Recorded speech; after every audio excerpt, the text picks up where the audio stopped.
நபி அவர்கள் கௌபாவை கைப்பற்றுகின்ற நேரத்தில் கௌபாவிலே 2 சிலைகளை பார்க்கிறார்கள். ஒன்று இப்ராஹிம் அலைஹிஸ்ஸலாத்துடைய சிலை, இன்னொன்று இஸ்மாயில் அலைஹிஸ்ஸலாத்துடைய சிலை.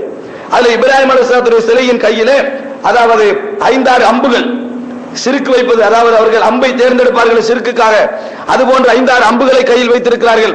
இது போன்ற ஒரு சிலையை காணுகிறார்கள். ஆக உருவம் மலிந்திருந்த ஒரு காலகட்டம், அது உருவங்கள் மலிந்திருந்த ஒரு காலகட்டம். உருவங்களை நபியர்கள் தடை செய்கிறார்கள். ஆனால் அவைகள் உருவாக்கப்பட்ட அந்த சமுதாயத்திலே பயன்படுத்துவதிலே நபியர்கள் வித்தியாசம் காட்டுகிறார்கள். இந்த பயன்படுத்துகின்ற செய்திகளை எல்லாம் கொண்டு வந்து உருவம் அமைக்கலாம் என்ற செய்திக்கு ஆதாரமாக வைத்துக் விடக்கூடாது.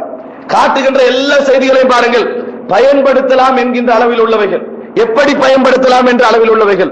பொம்மைகளாக பயன்படுத்தலாம், மிரிக்கின்ற விதிப்பாக பயன்படுத்தலாம், தலையணையில 2 துண்டுகளாக பயன்படுத்தலாம். இப்படி உள்ள செய்திகளை கொண்டு வந்து வைப்பார்கள். அதே நேரத்தில் திரையாக பயன்படுத்தக்கூடாது, போட்டோ போன்று கொள்ளக்கூடாது, மதிப்பது போன்று வைக்கக்கூடாது. இந்த செய்திகள் எல்லாம் கொண்டு வந்து உருவம் அமைக்கலாம், செய்யலாம், பிரச்சனை கிடையாது, அது சிறுக்குக்காக வேண்டிய தவிர்க்கப்பட்டது என்று சொல்வது ஹதீஸ்களை அதனுடைய வடிவங்களை விட்டு திருப்புகின்ற பகுத்தறிவாதிகளின் போக்கு என்பதை நாங்கள் மறந்துவிடக் கூடாது சகோதரர்களை. எனவே இந்த செய்திகளை யாரும் அதாவது பயன்படுத்தலாம் என்பது போன்ற வந்த இந்த செய்திகளை செய்யலாம் என்பதற்கான அனுமதிகளாக யாரும் விளங்கிவிடக் கூடாது. இன்னும் மனதிலே பதிய வேண்டும் என்பதற்காக சில செய்திகளை நான் உங்களுக்கு சொல்லலாம் என்று நினைக்கிறேன். ஏனென்றால் உருவப்படங்கள் அது சிலைகளாக இருக்கலாம், வரைவதாக இருக்கலாம், அது கேமராவாக இருக்கலாம், எந்த ஒரு பொருளாக இருக்கலாம். எந்த பொருளால் செய்தாலும் அதன் மூலம் உயிருள்ள ஒரு உருவம் வெளிவருமாக இருந்தால், அதுதான் பிரதிபலனாக இருந்தால், அது தடை என்பதில் எல்லின் முனையளவில் கூட சந்தேகம் கிடையாது. அதை இன்னும் நீங்கள் மனதிலே பதிய வைக்க வேண்டும் என்பதற்காக சொல்லப்படாத சில செய்திகளை உங்களுக்கு மத்தியில் சொல்லலாம் என்று நினைக்கின்றேன். அதாவது சஹீஹ் முஸ்லிமிலே வரக்கூடிய செய்தி 5662வது இலக்கத்திலே சயீத் இப்னு அபில் ஹசன் என்ற ஒருவர் சொல்லுகிறார், நான் இப்னு அப்பாஸ் ரலியல்லாஹு அன்ஹு அவர்களுக்கு பக்கத்திலே இருந்தேன். முஸ்லிமிலே வரக்கூடிய செய்தி. எப்படி இந்த ஹதீஸை நீங்கள் புரிந்து கொள்ள வேண்டும் என்பதற்காக சொல்கிறேன். சயீத் இப்னு அபில் ஹசன் என்பவர் சொல்லுகிறார், இப்னு அப்பாஸுக்கு பக்கத்திலே இருந்தேன். இந்த உருவங்களை வரைந்து விற்பனை செய்து தொழிலாக செய்கின்ற ஒரு சிறுக்கெல்லாம் கிடையாது, உருவங்களை வரைய விற்கிறது, அவ்வளவுதான்.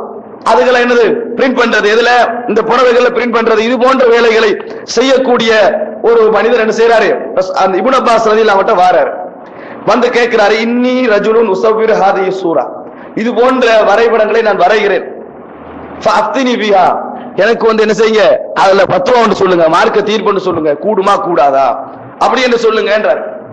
ஃபகால லஹு உத்னு மின்னி, கிட்ட வாங்க என்றார். அது சொல்றாரு இப்னு அப்பாஸ், கொஞ்சம் கிட்ட வாங்க என்றாரு.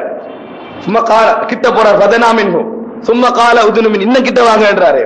மறுபடியும் கிட்ட போறாரு. போனோடனே ஃபதனா ஹத்தா வலா யதஹு அலா ரஸிஹி, அவட தலையில கைய வைக்கிறார்.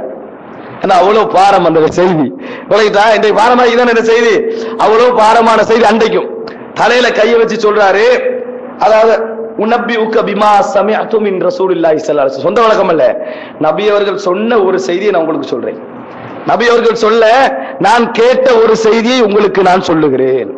ஹதீஸ சொல்லிட்டு இதுக்கேத்த மாதிரி தான் என்று சொல்லல அவரு, ஹதீஸையே நேரடியா நான் உங்கள்கிட்ட சொல்றேன். சொல்லிட்டு சொல்றாரு, குல்லு முஸவ்விரின் ஃபின்னார், உருவம் வரைகின்ற அமைக்கின்ற எல்லோரும் நரகத்திலே, உருவம் வரைகின்ற அமைக்கின்ற எல்லோரும் நரகத்திலே. யஜஅல் லஹு பிகுல்லி சூரத்தின் ஸவ்வரஹா நஃப்ஸன் துஅذிபுஹு ஃபீ ஜஹன்னம், அவர் வரைந்த அமைத்த உருவத்திற்காக அல்லாஹ் ஒரு உருவத்தை உருவாக்கி அவரை வேதனை செய்வான். அவர் உருவம் வரைஞ்சிப்பாரு, அது மாதிரி உருவத்தை அல்லாஹ் உருவாக்குவான், அல்லாஹ் உயிர் கொடுப்பான், கொடுத்து அதை கொண்டு இவரை அல்லாஹ் வேதனை செய்வான். அதை கொண்டு அல்லாஹ்